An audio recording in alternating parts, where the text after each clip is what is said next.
Hey, what's going on, everyone? Welcome to another episode of About Abroad, where it's my job to introduce you to people who have built amazing lives for themselves in various foreign corners of the globe. We're talking with expats and thought leaders about moving abroad, remote work, visas, and all the fun and practical knowledge that you need to know to follow in their footsteps. If you've ever dreamed of making a life for yourself overseas, maybe working remotely or embracing long-term travel, retiring or studying abroad, or even just taking a peek inside life beyond your borders, you've landed in the right place.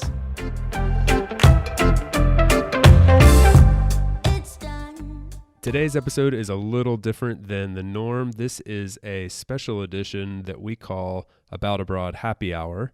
It's just a segment within the greater About Abroad series, which is focused on in real life conversations. So normally I'm meeting up with people via Zoom or some other interface, and we're in professional studios with microphones and all that. But in this case, I'm doing something that I just really enjoy doing, was actually what brought this idea of this podcast to my mind in the first place, which is just going out into the real world, sitting down, having a coffee or a beer or something, and hanging out with a fellow expat and learning a little bit more about their life. So today I'm doing that with my friend Luuk, who is from the Netherlands. He moved here to Valencia, Spain, which was a dream of his for a long time, started his own business, and has just really done well. So he talks us through some of the challenges, what life was like back in the Netherlands, what life's like here in Valencia for him, the concept of building a business, digital marketing, all of this. So the content's really great. Of course, we're not in a professional studio, so you got to give us a break on the audio. But if you're okay with that, then I think you'll enjoy what Luuk has to share. So feel free to have a drink yourself and join us. Salute, cheers, and enjoy the show.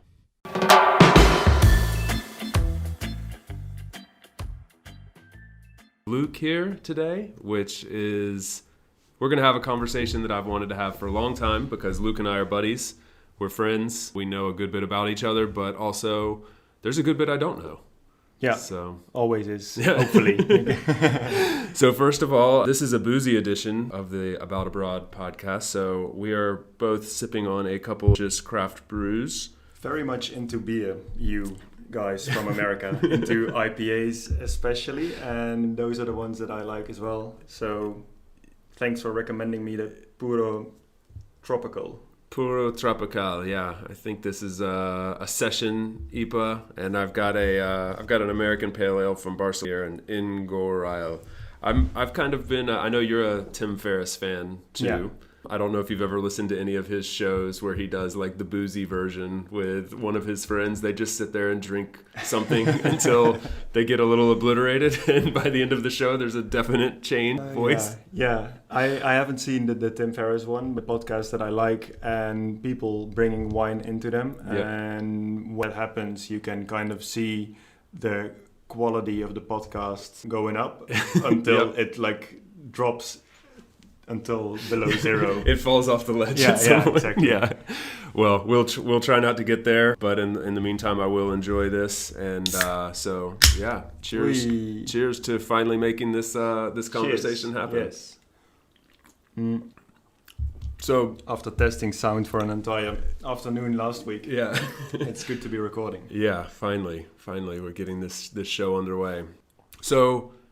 There's a couple points that I think are really interesting for people that listen to About Abroad that I think you can shed some light on. We have a similar story in that we kind of quit our more corporate jobs and decided we wanted to live abroad in different countries, started our own thing, tried different things, and ended up living a very comfortable life here in Valencia. So I want to get into some of that. I also want to talk about story behind how you chose Valencia, and sort of what life's like for you now, what you do for your day job and for fun around here, and just basically what's life like for Luuk? Yes. Yeah, I can talk about that. I feel like you might be well versed. The only thing I'm an expert in. Yeah. No, but it's kind of the same thing that I know what you do for Doist, and I kind of know what your job is and what the company does, but what I don't know yet and what people might also find interesting is how you moved from corporate to there, because that's black box for me. Yeah. That was a long time coming for me. I feel like it was, for anybody that doesn't know, I sort of went like straight from university, college, straight into 6 years of, I hesitate to call it corporate, a really awesome company that put a lot of focus from like, especially from an American standpoint, on work-life balance and like enjoying yourself outside of work. It was a very social place. I learned a ton. I really loved my job there, but I also just had this like crazy desire to travel and live in other countries. Corporate isn't necessarily a negative thing. Yeah, it doesn't have to be. No. Like it does sort of have like a negative connotation, I think, but people, it definitely does not have to be. But for sure, in comparison to what I do now and the type of company I work for now, it was much more of a corporate feel. Did you wear a suit? I did, yeah. Suits and ties and blazers was more a normal normal wear. No man buns. No man buns. Few beards. Very few beards. So I mean, my quick story, I went from 6 years of that to needing a year to kind of figure out something else. And Allison and I, my wife and I, spent a year traveling, and we went around South America and Europe. And during that time, I helped her with her business and kind of learned more about like e-commerce and freelancing and sort of the digital nomad life. Yeah. Before finding Doist and then starting with them, and now How did you find them? Allison found them on Pinterest. Yeah, she was.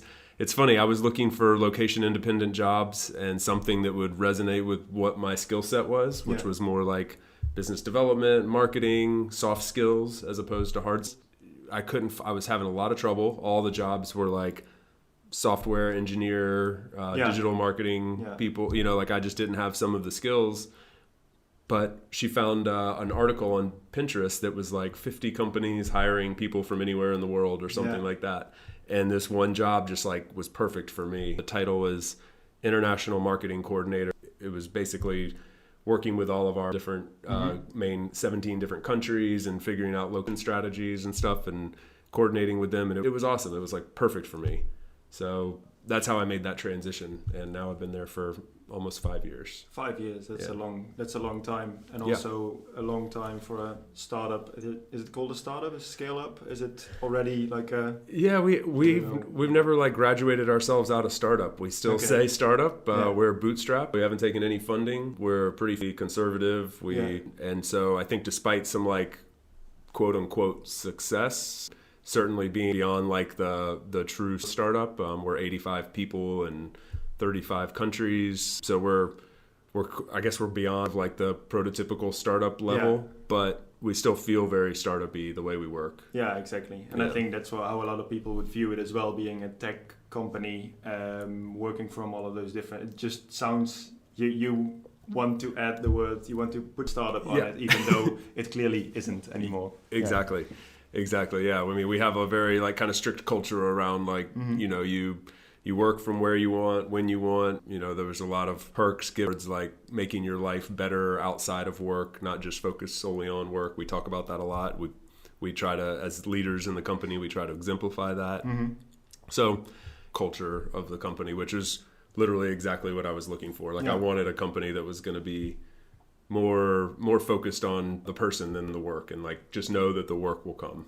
Yeah, I think there's a lot of companies that like to pretend they do that, but it is very to have that to actually in the company's DNA, and I feel like it works quite well at Doist. So I always like to hear about how these rules are in place, like not responding over the weekend or on holidays or something like that, and how they're actually followed instead of just being the rules for the nice bit, and then the reality, which is always like the thing that we were talking about earlier, the automatic email reply. You sent me a great picture of what did it say? It was like automatic email reply from a European. How did it go? An automatic email reply from a European is like, I'll be away for the next 3 weeks and your emails will be automatically deleted. And an email reply from an American as opposed to the European would be, I'm in the hospital, the answer to your emails might be delayed with 30 minutes, and if you really need me, you can call the ER and ask for my name. And I feel like that is sometimes the reality between the two totally markets. I mean, if you can imagine, for me too, like going from like working and growing up in like an American environment around with a focus on work that is very not too, I mean, that's a funny joke, but it's like far from reality either. Which makes it a little less funny. Yeah. But to go from that to now living in Europe, I've been here for 2.5 years and working for a European-based company with European mindset around work. It is really interesting, like to see how your brain adjusts to what's expected and what's normal. Like I expect 40 days of vacation now, and I expect that when I sign off for the weekend, I'm not working, and that when I go on vacation, I'm not working. Like, actually get punished for that at Doist. If you do that, like you could be potentially let go for something like that. So those are very interesting things for me, because that is something that would be easier to apply to European companies maybe, but it's definitely not the norm. Are we going to hear that? Yeah. But it's definitely, I'm tapping the table and I'm wondering like if the sound. Let's see. Okay. You guys hear that? But we've got no corporate sponsors here or anything, so I mean, we'll be okay. Great. It's definitely not the norm, and my girlfriend and I have a digital marketing agency which we are trying to grow at the moment, and for now it's just the two of us. Mm-hmm. But this is kind of what we try to do. It doesn't really work for us yet, and it makes me wonder how to apply these things into your own company. When you're in growth stage, you're trying to scrap your way to the top, so to speak, and how do you say, oh no, I'm taking 2 weeks off and just not opening my laptop? I have clients, but it's much more difficult in that situation. So it's something that I would like for my potential employees, mm-hmm. but I feel like it's super difficult to actually do it yourself, because when I am on a holiday for a week and on day 2 I see an email coming in from a potential client, I want to answer. I'm also motivated to answer, and I really want to, and I want to talk with that person, but I realize at the same time that it makes it a lot more difficult to get into that holiday vibe, which takes a few days, maybe a week or so. Yeah, you need that time to get into it, and then a time to decompress afterwards. And if you're kind of littering it with work in between, you never really get into that mode. Yeah, exactly.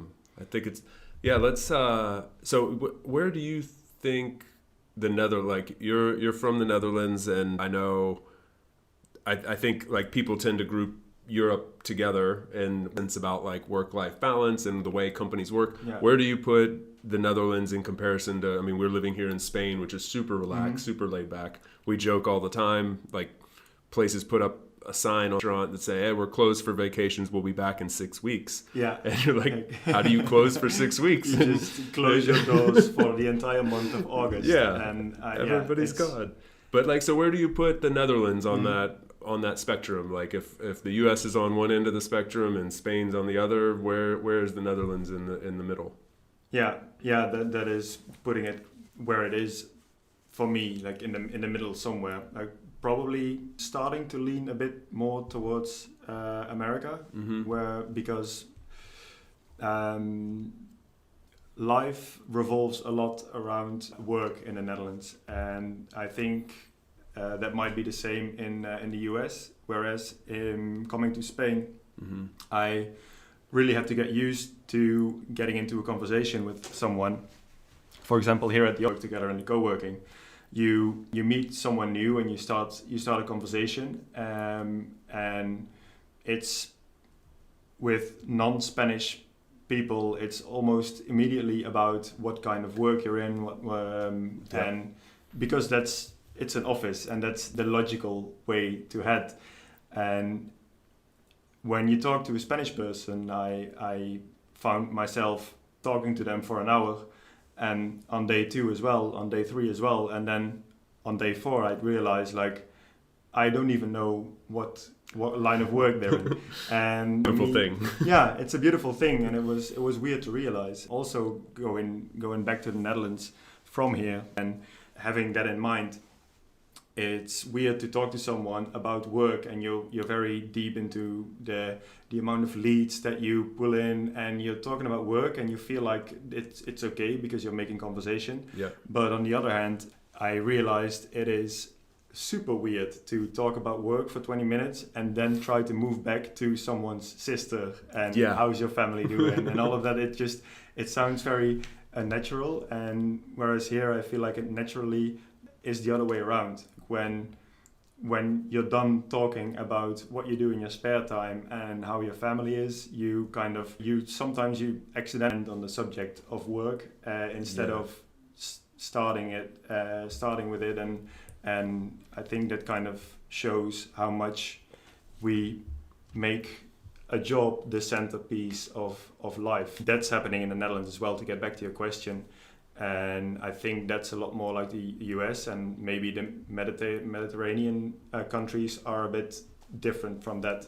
And I don't want to make any claims here. The city that we're in, for example, I can imagine in Madrid, it's completely different than here. But if we're talking about the situation here in our lives, I feel like that's the case now.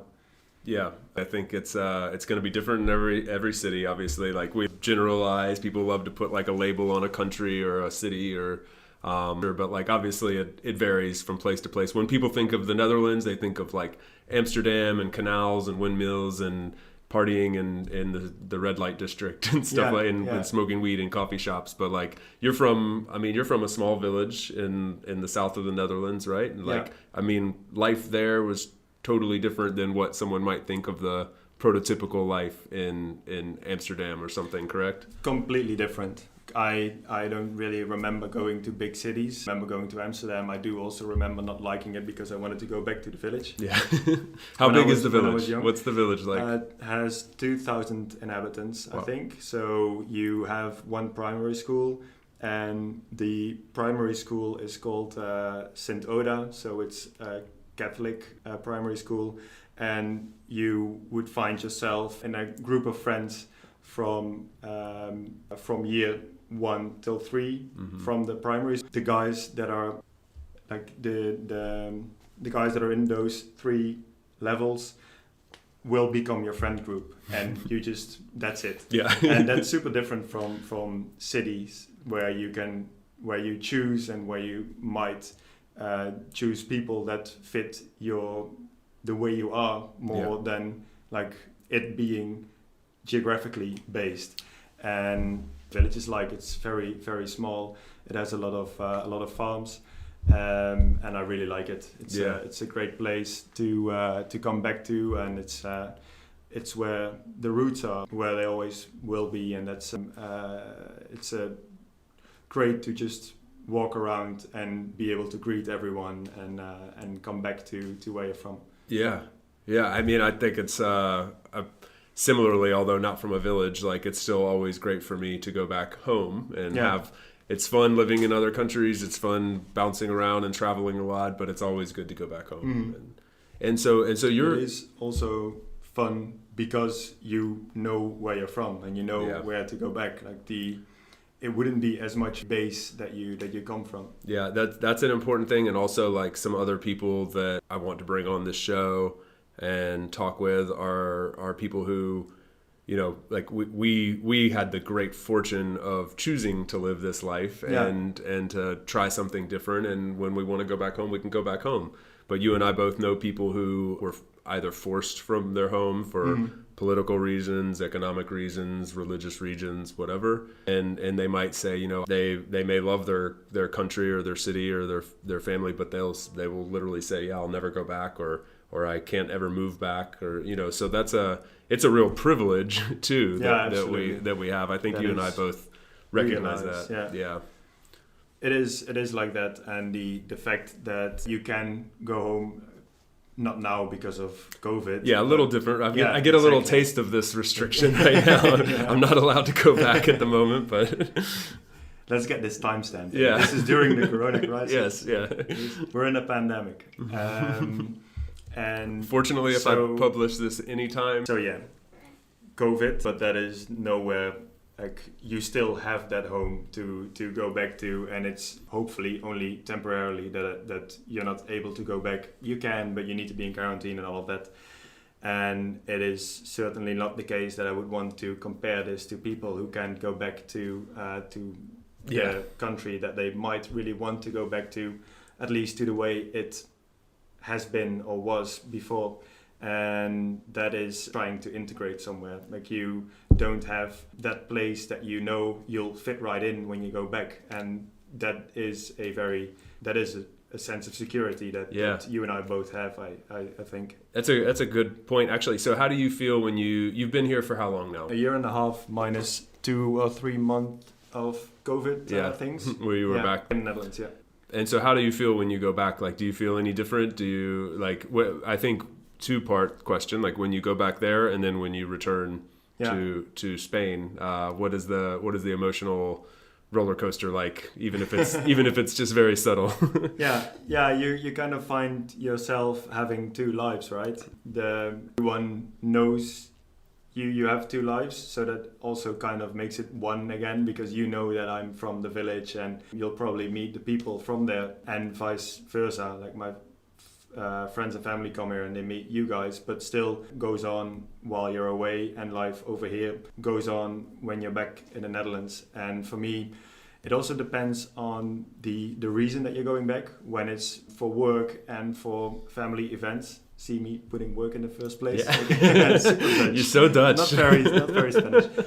To go back for family and work, which is like a regular visit, all of that, it's temporary. Whereas last time we went back, because there were some family issues and Corona things going on, you're in a very emotional place. Mm-hmm. And those visits seem to be completely different, because it makes you realize that you're not able to control the chaos. Yeah. And so the thing that you were telling yourself that would happen, like staying in Spain, going back to the Netherlands every 2 months, all of that suddenly just falls apart, and that makes you think about what you really want, and is living in Spain what you really want. And that's what I have been asking myself the last time we went back, because that was during an emotional visit. So it really depends on what the reason is you go back to the country you're from. Yeah, it changes the nature of the visit completely. Yeah. Well, it's actually a good segue into something that I think is really interesting about your story.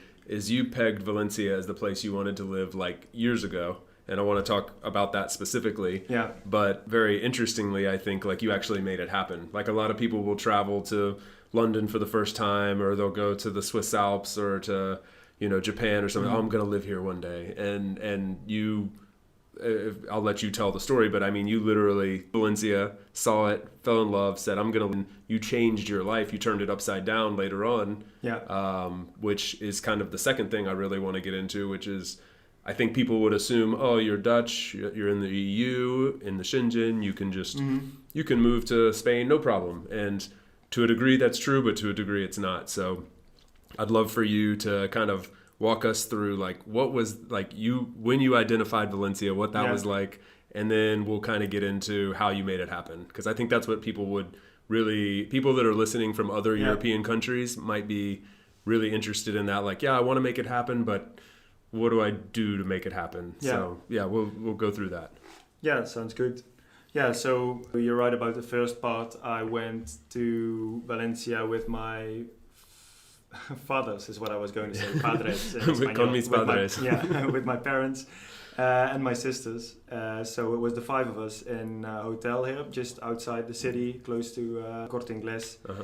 And it's not the pretty. That's why I'm mentioning it's not the prettiest part of the city. Yeah. But more like kind of like a not an industrial area, but like shopping malls exactly. It's not like you're on cobblestone streets walking through the most beautiful tourist parts of the city.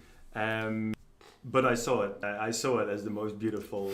Like I remember walking up and down the city, and then getting back to that hotel. And at some point, I think after we walked out of the hotel, and I pointed at a random apartment and told my parents and my sisters, like, that's where I'll live someday. How long ago was this? 5 years ago, I think. 5 years ago, okay. Yeah, something like that. Like, I'll live there someday. And I think it was just after I told them that I wanted to walk to Russia. So everyone's like, yeah, sure. Like, that'll probably never happen. You'll walk from here to Russia and back, and then you'll live here. Sure. Yeah, exactly.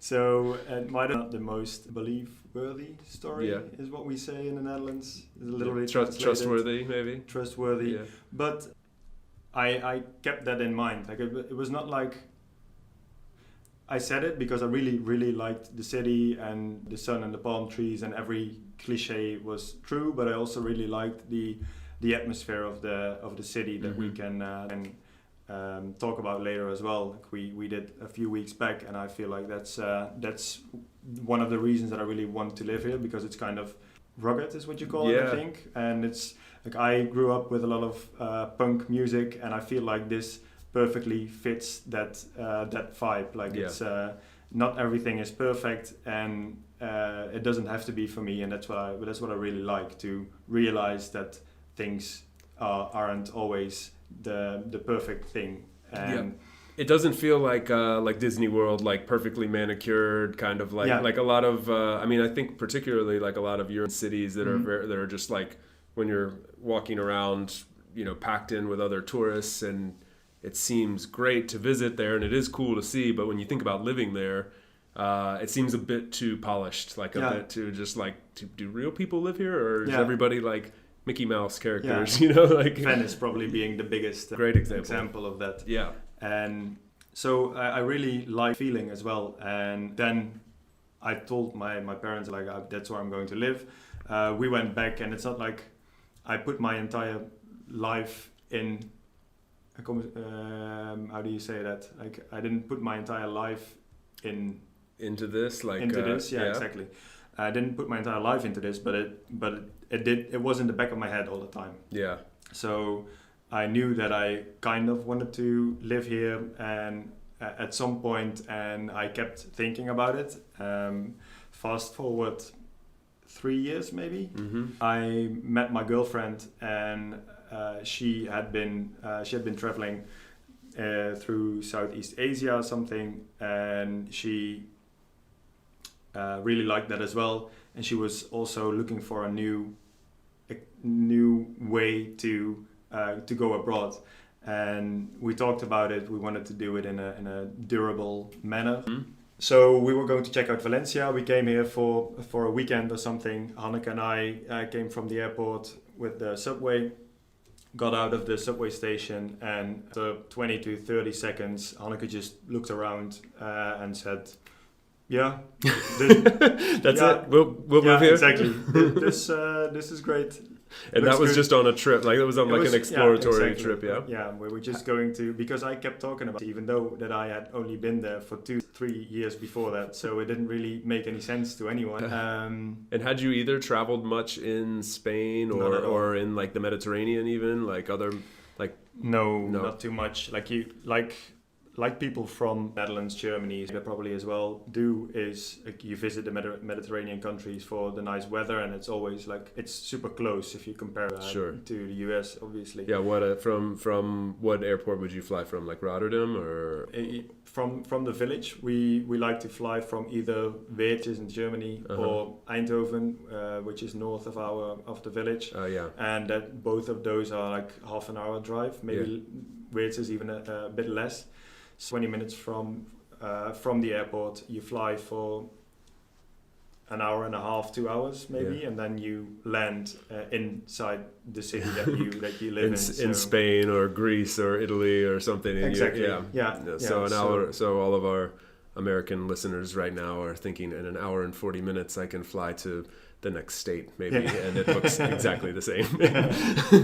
I hate Luke a little bit more right now. It's something that I never really realized before talking to you guys. Like, US is huge, but you also see a lot of people from the USA traveling, so you don't really think of it being such a long distance trip. But for example, your aunt and uncle, they wouldn't come for a day and a half. They'd come for a week and a half. Yeah, exactly. And that's I realized recently, like a little while back. Yeah. So Hanneke came, and that's kind of, she said yes to Valencia, and she said yes. Yeah, exactly. And that's kind of where we started to plan things a little more serious, because I was working at a marketing agency at that time in Utrecht in the Netherlands, and I liked my job. Mm-hmm. I enjoyed the people that I worked with. It was also kind of a small company. I think it was 5 of us back then, and it all worked fine. We had a beautiful place that we lived in. I really liked Utrecht. I had another privilege was that I was offered a indefinite contract. I don't know how you guys would say that in English. I don't know if you guys even know that in the US. We don't know. That doesn't exist in any sense of the word. That doesn't exist. You're just making things up now, Luke. You're using Dutchisms. It works like that in the Netherlands. So you can have temporary contracts up until 2 years, and then from that you move.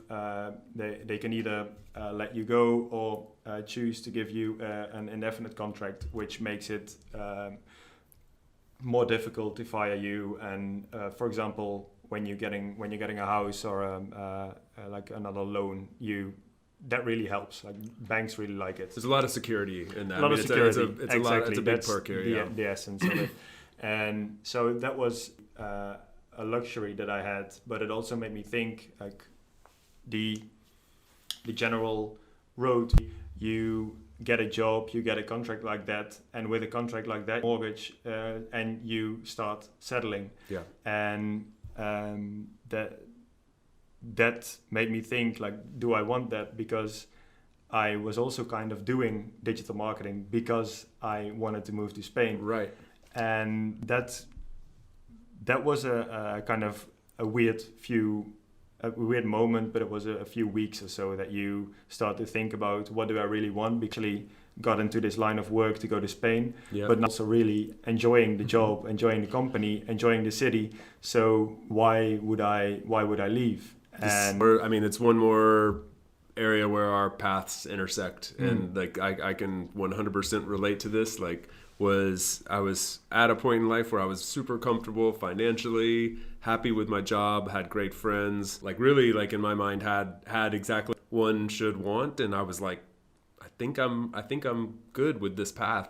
But I also knew there was something in the back of my mind itching, saying like, oh, you got to make a change. Like you're just going to do this for a little while, then you're going to go adventure and try different things. And so I can 100% relate. Exactly. And then you start to wonder, like, should I still listen to that voice telling me that I just want to move to Spain, and do I really want to move to Spain, or is it something that I just made up when I was there? And at some point I was like, okay, well, why not try it? And Hanneke had the same thing. Like we could try it. She worked at Snapcar at the time, which is like a car sharing platform in a few other countries. And she was also very happy with the line of work she was in. And also doing digital marketing, right? Also doing digital marketing. I'm more of an SEO, Google Ads guy, and she does more of social media, email marketing. Okay. Yeah, actually frame digital marketing real quick, because it's a broad term and maybe something that even a lot of people are like, what exactly does that mean? Digital marketing is acquiring new customers online for your business, and there's different ways to do so. A few of those parts of digital marketing are advertisements in Google and YouTube, for example, or advertisement on Facebook and Instagram. Email marketing is one of them. A website with a good digital presence. Exactly. Digital presence in its broadest sense, and that's what digital marketing is. And I did a big piece of that at the digital marketing agency I worked for. So, and Hanneke did the other part. So Hanneke was more of a social media, email marketing professional, and it only made sense to put that together in an agency.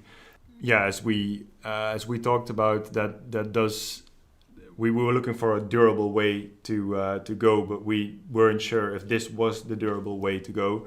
So even before that, we went out for a few drinks, and we had, I'm going to say the app's name again, Wunderlist. Yeah. Apologies. And we wrote down all of the ways that we could make money abroad. Mm-hmm. And I had done a sports massage course the year before that, which took an entire year to get that license. And so that was one of the possibilities.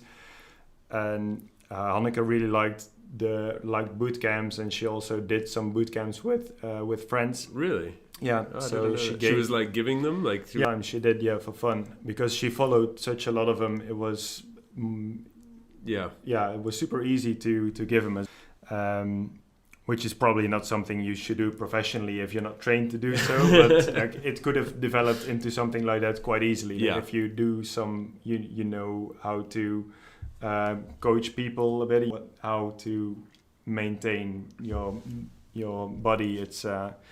It could work. So some things like that were on there, and also the marketing thing, obviously, but we weren't sure if that was going to work. It's so interesting because in retrospect, and even from that vantage point, I could see how that would be the obvious answer, because you both are already working in that. It seems something from today's day and age, like, of course you can do that online. Yeah. Of course you can do that from anywhere, but it's interesting how even in that moment, like when you're evaluating options and you're working in an industry like digital marketing, you can still not be able to see the forest from trees and say like, this is right in front of me. Like, no, I need to evaluate other options. And that is something that I do quite a lot, which is also a bit annoying at times, because I really want to have a plan B, C, D, and at some point you start realizing that to have a plan B is great. To have a plan C is already kind of unnecessary. D and E are obsolete. I would argue that it's even blocking you from getting to plan A. Exactly. Like you keep analyzing all your options, and then you're just never going to get there. It is, all of that effort could be put in plan A, and if you do that, it has a very high success rate. Probably it might fail, but everything can fail. And so that is what we did to a bit more sure about the plan. And then at some point I started freelancing in digital marketing, and all of that it went. I had 2 agencies as clients, so that was a very, like, my former boss was one of the first clients, and some clients that I had before that, as well as another agency. So all of that was a solid base to build on.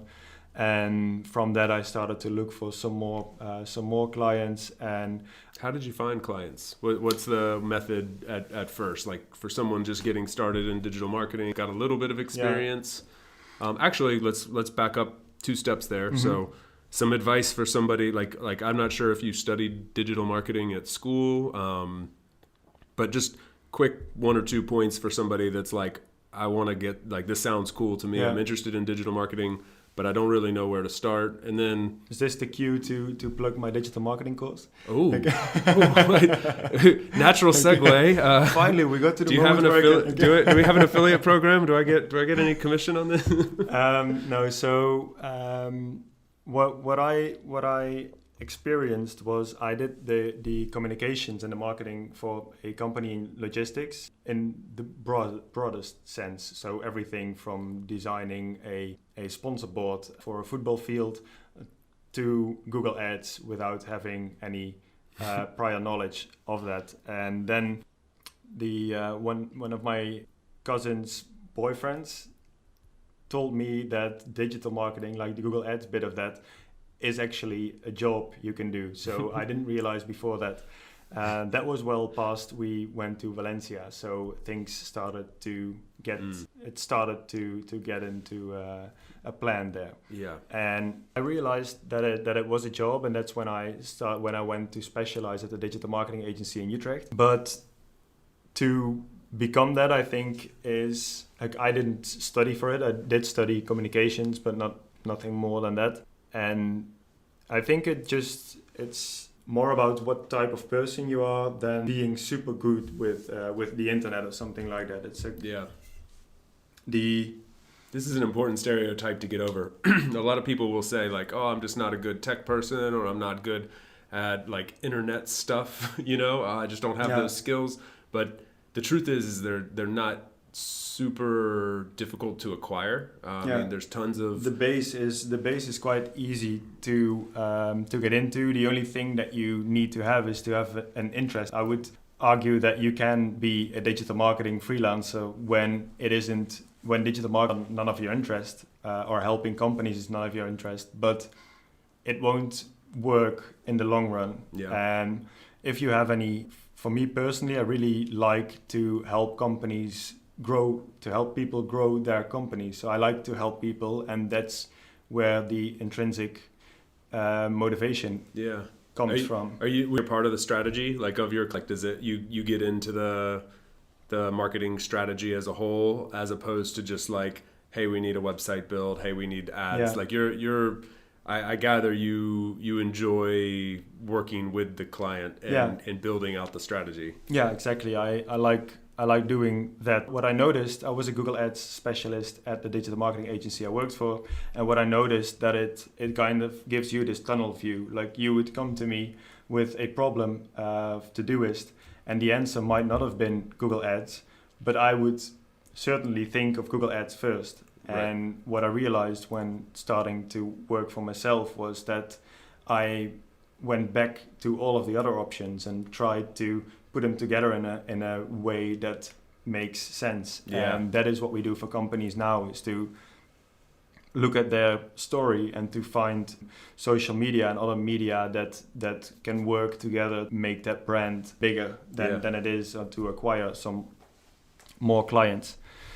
To go back to your question of how to be a digital marketer, I think it's super important to just start. There are some great courses that you can do, like mine is in Dutch, so that probably won't make any sense to a lot of people listening to this.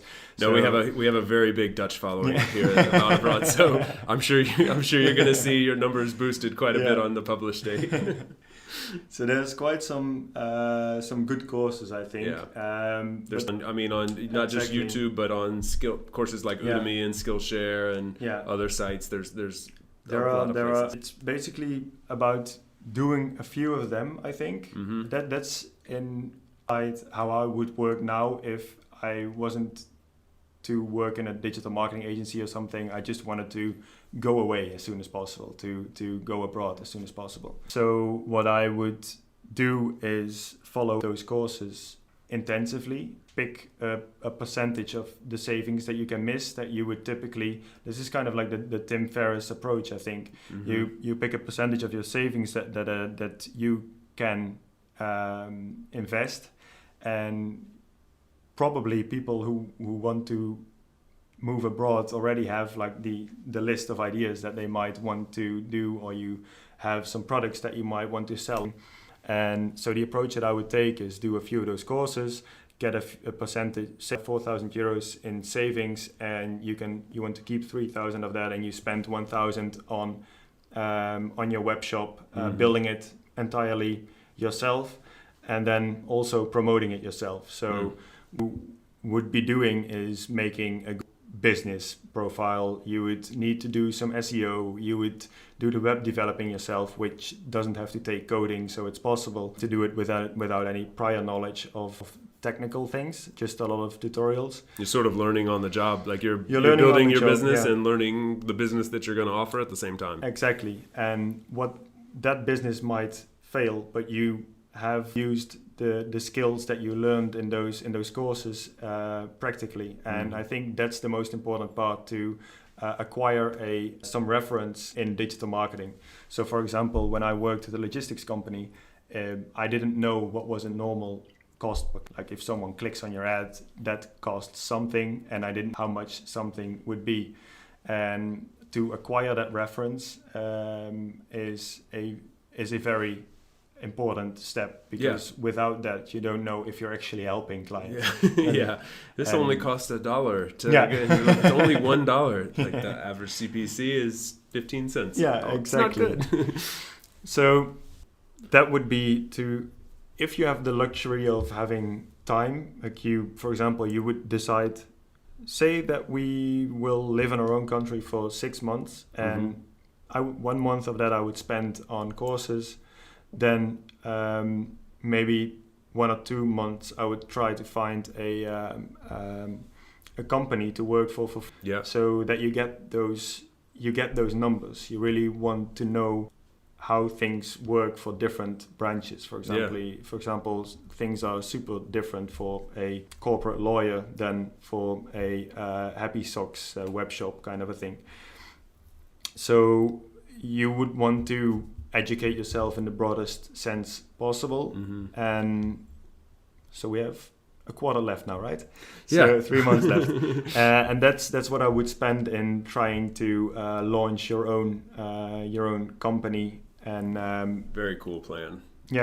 So something like that. And obviously people listening now will be like, so I need half a year and 4,000 and then I need to pay my rent and all of that. But it can be done in a shorter time, or you can stretch it out, or you can do it beside the job that you're currently doing. And there's endless possibilities that can either teach you how to do it perfectly or get you into a burnout. But I mean, it paints a good baseline. Like it gives people some ideas about like, okay, this isn't like you need to go get a 4-year degree and then go start as an intern and then work your way up, and once you've had 10 years, then you can become a freelancer. Like I think something that I've been shocked by moving into more of the world that you and I work in is like how relatively easy compared to that path that we think of going to work, which involves at a minimum usually a 4-year degree, maybe 2 more years for a master's. It's relatively easy. Like the barrier to entry is super low. Motivation shouldn't be underestimated, because for me, it was all done on motivation. And I think with pretty much everyone who does it, for example, coders might have learned that partly in school. They were also doing it for fun, like hacking a friend's website for fun or something like that.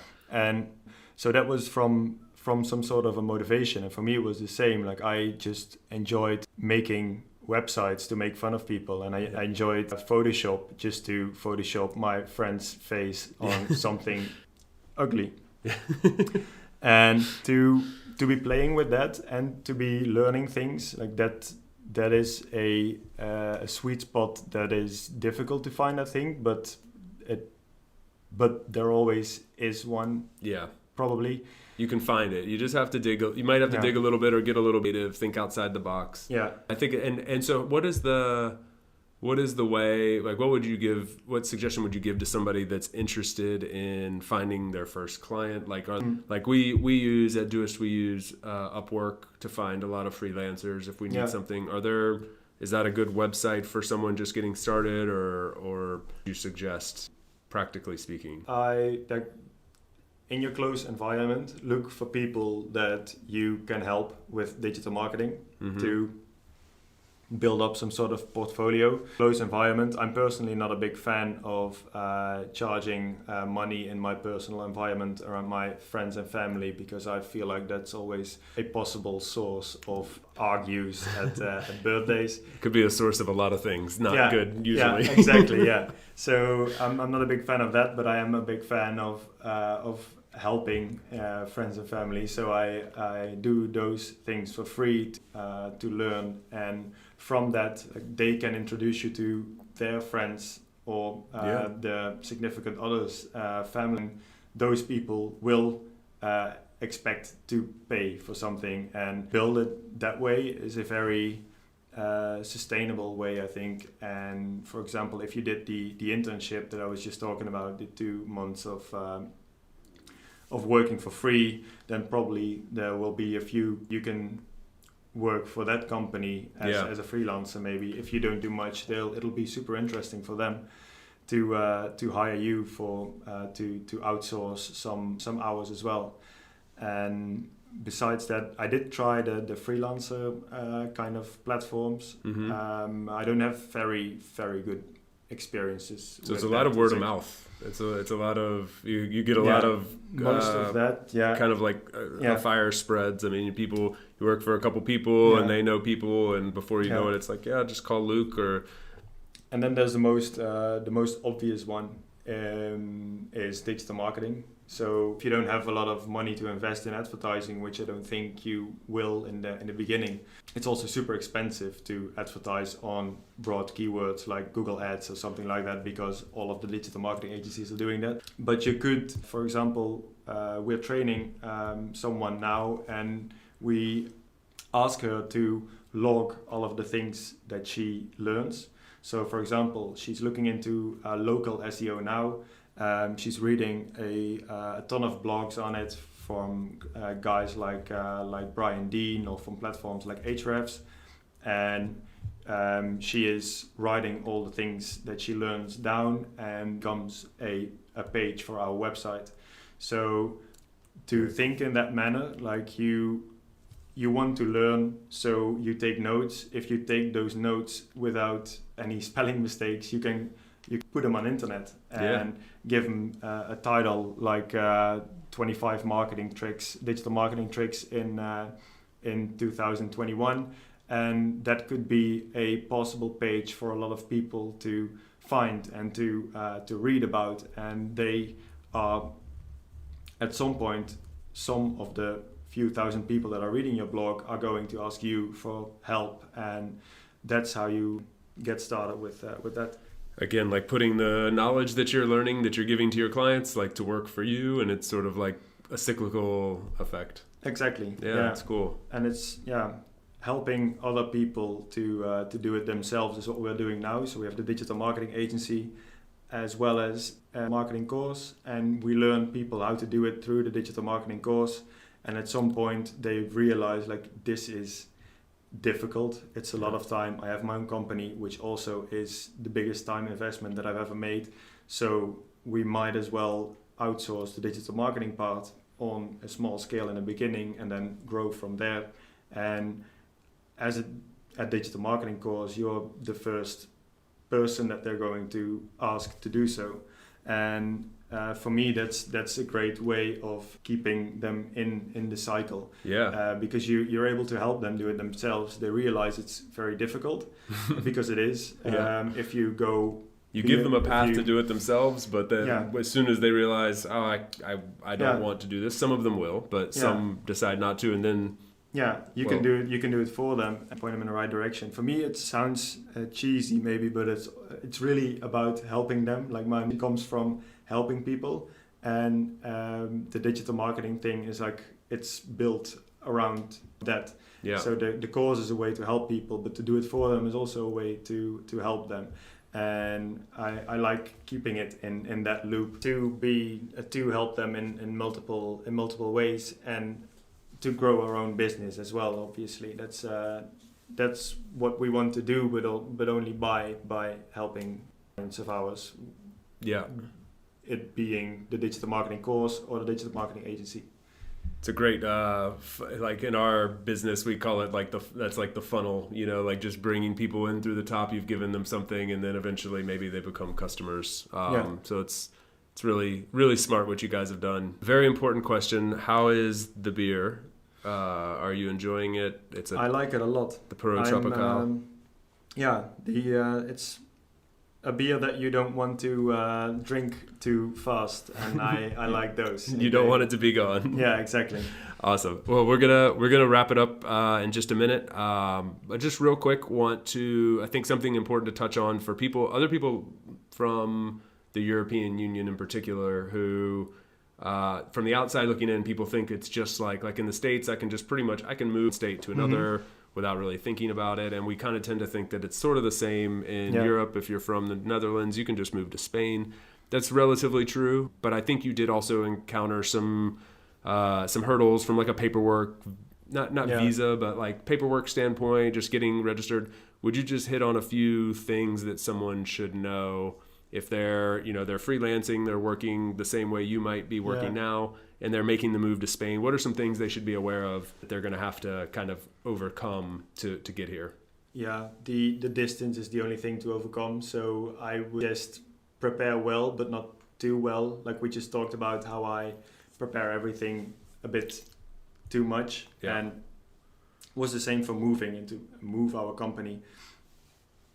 At point I found myself reading the tax treaty, is that what you call it? The tax treaty between Spain and the Netherlands from 1798 or something like that. So it didn't make any sense to do so, but it was some source that was, like Wikipedia. You keep clicking, all of a sudden you're reading something that it's not going to help you, but you think it will, and I have to be prepared. Exactly. So for me, the most important thing is to just go and find someone, particularly in Spain. You need someone, if you have your own business, to take care of these things for you, because I planned everything out and I gave it to our potential accountant, and I was like, this is what I want to do. What do you think about this idea? And she told me, like, this would have been a great plan. Like, this is airtight. If it was 2016, because nothing of that still exists. That is the thing about Spain in particular, I think, is like content online is very outdated. Like government agency stuff. And it changed super rapidly. It changes very rapidly. No way of keeping it up to date. Which is the thing that we tried. Like we decided that we would, like the strategy we just talked about, we would map and log everything that we did to get our company moved to Spain, as well as ourselves legally. And at step 3 of 30 or 35 maybe, we gave up because it's too many variables to think about. So it's a big treasure hunt that you should see like that, because it's kind of fun, kind of annoying, but at some point it'll work out, and no one's going to blame you if you don't right all of a sudden. And it's also, I know, because we have the privilege to be from Europe, and people will look at us in a manner like they'll try to do it anyway, and they'll try to do it right. And we have had some people getting angry at us, but also others that were very, very happy to help. And I think a year and a half later,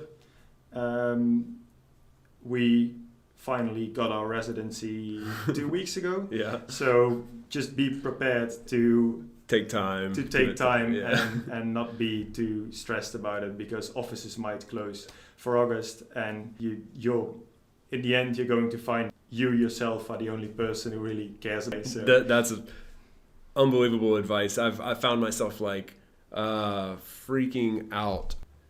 Yeah, offices might close in August. Offices might shut down that are government agencies for 2 weeks. Can't get something done, but your deadline's approaching. This happened to me. But then out that nobody cares. Yeah, just only you just care. And you're stressing about it, and it doesn't really make any sense, because people know that if you can show people that you're trying your best, it'll be fine. Yeah.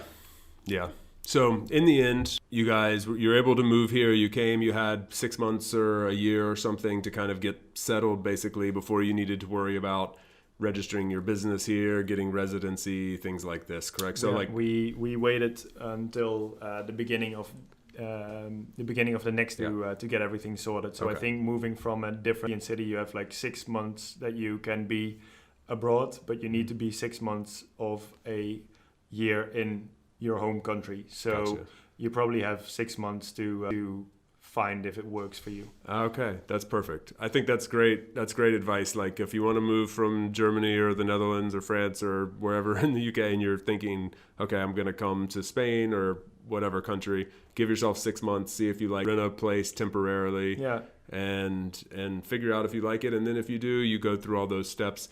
It wasn't super painful what you ended up having to do, right? Like to move, you get a gestor, a local kind of like, not an attorney, but something like an attorney to these things. And it's relatively and painless, and anybody can. Yeah, exactly. Yeah, that's awesome.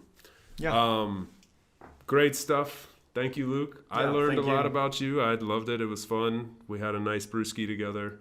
Yeah, and enjoyed it. Yeah, great advice for everybody. So thanks again. We'll do it again. Yes, we will. Thank you.